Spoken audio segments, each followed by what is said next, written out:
Welcome back to another exciting episode of Wisdom Waves, where we explore the fascinating world of ancient history, warrior cultures, and epic traditions.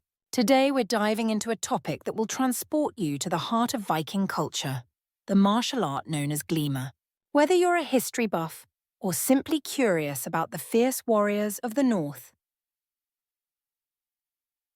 this episode is sure to captivate you. So let's grab our shields, sharpen our axes, and get ready to uncover 10 interesting facts about Viking martial arts. Glima, often referred to as the Viking martial art, was developed in Scandinavia and dates back to the Viking Age. It's not just about combat, but also about strength, balance, and technique. Vikings used it both as a way to train warriors and as a sport for competition. Today, it's practiced by enthusiasts around the world. It's still alive in modern-day Iceland, where it's considered an important part of the country's heritage. Imagine watching a fierce Glima match, where two skilled competitors grapple with speed and precision, much like how Vikings might have done it centuries ago. Unlike many martial arts that focus on brute strength, Glima is built on balance and technique. The idea is to use your opponent's movement and balance against them, turning their strength into their weakness. One of the most iconic techniques in Glima is the bind. This is when the combatants engage in a unique form of gripping. Each tries to control their opponent's body by grasping their collar or the body itself in a particular way. The bind is central to Glima because it's all about getting the upper hand.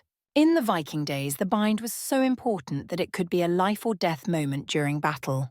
A well-executed bind could dictate whether a Viking won or lost the fight. Now, you may not expect humour to play a part in a martial art, but in Glima, humour and sportsmanship are key elements. In fact, some Viking matches were accompanied by laughter, light-hearted banter, and teasing. This made the sport more about fun, camaraderie, and personal skill, rather than just aggression. Unlike many combat sports that involve punches or strikes, Glima is a grappling-based martial art. The primary focus is on takedowns, controlling your opponent's body, and gaining leverage rather than striking them. Glima wasn't just a sport for the Vikings, it was a training technique for warriors. While they used it to hone skills for battle, it also served as a way to resolve conflicts peacefully within the tribe or community, reducing the need for violence. One of the distinct features of Glima is the Viking stance. It's a low, grounded posture that gives the fighter balance and control.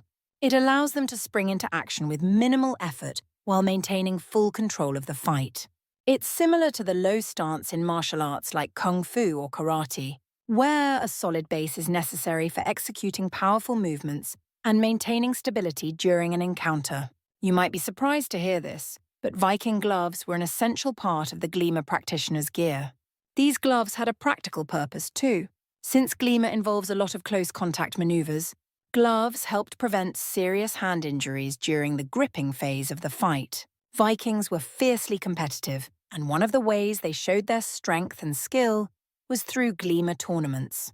These contests were often held at feasts or festivals, drawing crowds to watch their impressive wrestling matches. While the Viking Age may be long gone, Glima still lives on today.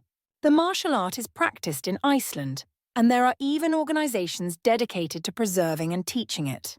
Glima's influence can be seen in sports like judo, sumo, and even MMA, where wrestlers and fighters use leverage, balance, and grappling techniques that trace their roots back to Viking times.